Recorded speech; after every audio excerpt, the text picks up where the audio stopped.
Chicos, muy buenos días. ¡Feliz miércoles para todos! ¿Estás listo para aprender una nueva sílaba? Ajá. Muy bien. Hoy vamos a aprender cómo suena la letra P si la unimos con las 5 vocales.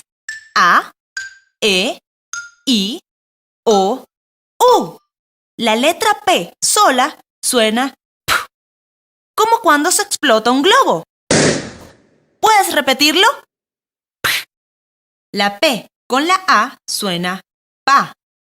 La P con la E suena P. La P con la I suena PI. La P con la O suena PO.